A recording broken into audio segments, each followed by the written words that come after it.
Hello and welcome to CIU News. I am Khushbu Sonia, host for the broadcast and chief editor at CIU News. This is our exclusive interview series with our startups in India. It's Zero Moment of Truth and a special Shark Tank edition. It's a recorded session, will be available on the website, that is ciunews.co.in, and our CIU News LinkedIn handle. It is my pleasure to invite our guest for today. We have Sagar Bharotia from Taxi Foods. Sagar, welcome and many congratulations to you and the entire team. Thank you, Khushbu, for having me here, and thanks a lot for your wishes. And looking forward to this session. Awesome, awesome. So, Sagar, we've heard of the brand through the episode. We learned about the brand and your founding story, but it'll be great to hear it from you once again.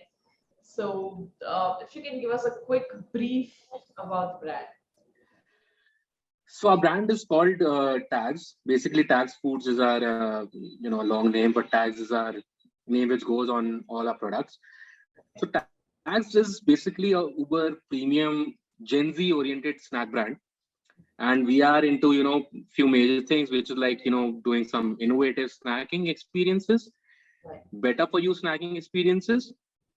When we say that we are a Gen Z brand, so we stand for a couple of things like a lot more active lifestyle, outdoors kind of lifestyle, and fitter lifestyle. That is what we want to kind of build through a brand.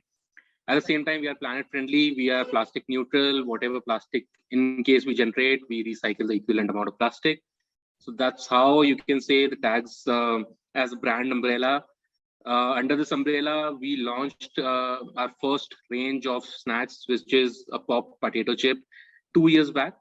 It's been in market. Took almost 10 to 11 months to develop this whole technology in India, which was not available. It is something which is not fried, not baked, not roasted, not air fried, not vacuum fried. It's completely new technology, which leads to 50% less fat, 30% less calories. Gives you a fitter option as compared to whatever fried potato chips are available in the market. Available in 6 flavors now. We started with 3. Now we have eventually moved to 6 flavors. We are available in canister forms, in pouch forms. We have also launched a range of our international gourmet dips across 6 flavors.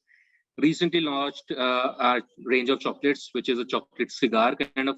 You can kind of hold it, and it's a premium imported Ghana chocolate, that dark chocolate that we are kind of making. So it's free again from vegetable fat. It's pure cocoa butter and the premium cocoa beans that we have used in the chocolate in a very attractive form to hold. So that's how it has been under the Tags brand, and we soon will be launching a couple of more products which you will get to know in a couple of months' time. Awesome, awesome. And how was your experience in Shark Tank? So I think the Shark Tank experience, it was definitely different, but it was really exciting. I mean, there was rigorous pitching practice that we did for across 2 days, and then again going through the scripts, and then going into the shark, tank, you can say, interacting with the sharks, taking their feedback, some harsh comments. At the same time, how they loved our brand, our packaging, and everything around the brand. So it was a great experience. Everything that we kind of went through, and getting a deal, choosing the deal, because there were sharks who were fighting for us. So it was also kind of exciting enough to get to choose a shark, and at a fair deal, obviously. So it was overall fun experience, and I think Shark Tank provided a great platform to even showcase the brand, and also talk to the consumers on a very large scale, that how we stand as a global as a brand that wants to go global, and for all the kind of audiences out there in the market. And the response and the reception of the Shark Tank episode, and how it translated into the spiked sales, and a lot of queries and a lot of love that was showered from the people. it was really, really overwhelming. Awesome, awesome. And as well, right? I think like you mentioned that after the episode, you also got funding from Namita. So Yes. so that's So now I hadn't put in. great. So how has your company's functioning changed? After being backed by Ashneer and Namita. I would say that it's been business as usual. I mean, we have raised funds, P-Series A funds before Shark Tank as well from a couple of known VCs. So we were already on a growth spree, and Shark Tank kind of just added, or the Sharks helped to kind of as a catalyst, and just added on to the growth trajectory that we were already on. But for us, it's like every day a new challenge. Every day is the same usual business of creating those lip smacking, snacking experiences for consumers and creating that consumer delight factor. Right. So I think from that standpoint, it has been the regular business for us. Awesome, awesome. Tell us, Amir, what's been your happiest moment in your entrepreneur journey?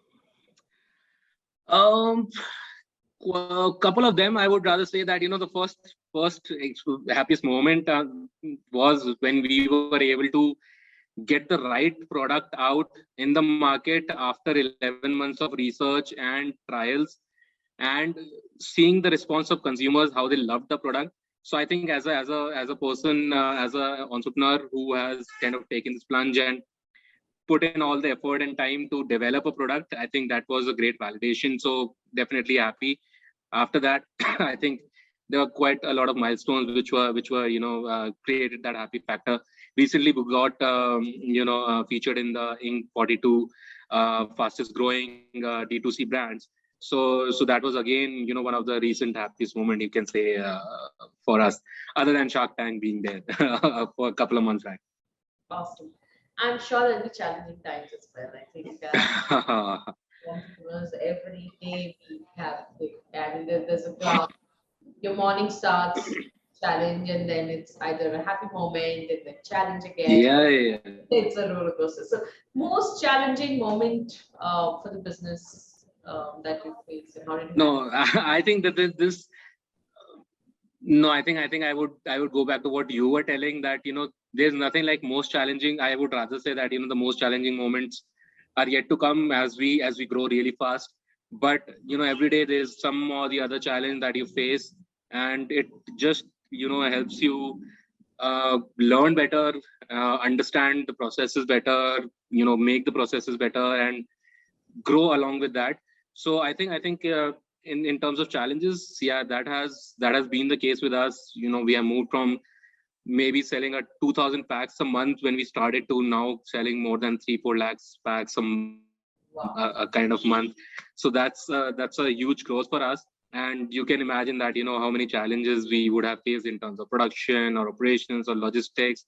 So that has been there, but the customer experience has to be bang on. So that is something that we thrive for, and we are constantly working on creating that delight factor for consumers and trying to solve the problems out there, challenges there, so that the consumer in the end is happy about the product, is happy about the service, everything.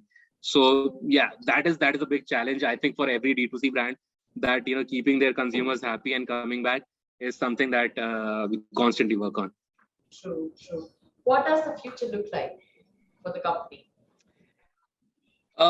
Future, I would say that I think consumers are looking for really taste-led categories, I would say, and that's what the future of the company is going to look like. That we are going to be disrupting the major snack categories in India, which is like the chips and the dips, and then the cookies and chocolates. While that healthy angle has been there in India, that there will be a lot of healthy snack brands that are going to come in India, but that has not really happened. People are still it's still a lot more taste-led consumers, you can say, but it's not that the people are not looking for healthier options. They definitely are looking for, And that's why we are trying to create some better options or some healthier options, fitter options in the categories that consumers are looking for. And that's how we are, utilizing technology, utilizing innovation, always looking out for developing these awesome, epic snacking experiences for the consumers, and will be there in the major categories across with something or the other. Awesome. So I have one last question before we end today's episode. Any learnings or best practices that you would want to suggest for entrepreneurs seeking funds and the stage of fundraising? Yeah, I think fundraising first thing is I would really say that they need to really understand that do they really want to raise funds or not, and dilute their equity, or should they go for a debt kind of model instead of diluting their equity. Their equity is really precious, so they should hold on to it as much as possible. Yeah. And only try to kind of just not go at fundraising at any stage. Once there is a product validation, there is some sort of revenue stream flowing in, there is a vision for next 2 or 3 years, which is something that you can justify to your investors, that is when you should really look for going for fundraising from maybe a VC or from any other angels or people, because otherwise you will end up diluting a lot of equity if you don't have a strong business case to present. So that is something which is very important, because a lot of people go for fundraising in a very early stage. It would rather be better that you go for a friend and family round, put in your money, because until and unless you put in your money, there is no conviction that you're showing in your brand. So no one is going to believe in you until unless you want to put in your savings and kind of live a frugal life or whatever it is. So that is also very important that any entrepreneur should go for. I've seen a lot of people launching a brand, and within the first month of their launching a product, they start seeking questions like, how should they raise funds and who can they connect to for raising funds. No, I think go all out yourself with your friends and family who can support you in your initial days, and prove a bit that your product is going to move in, so that you can build a strong case, solid case, and then present it to some external investors, and then you should go for the fundraising. At the same time, D2C brands should also, for their working capital, look for raising debt funds. There are a lot of other platforms as well who have come up now, who are giving unsecured loans as well. So maybe they can look at raising funds from there, so that they can save on their equity. So that is a little bit that I can kind of talk about in terms of fundraising. Great, Sagar. I think wonderful insights. Thank you once again for joining on this episode of Zero Moment of Truth. My pleasure. And all the very best to you.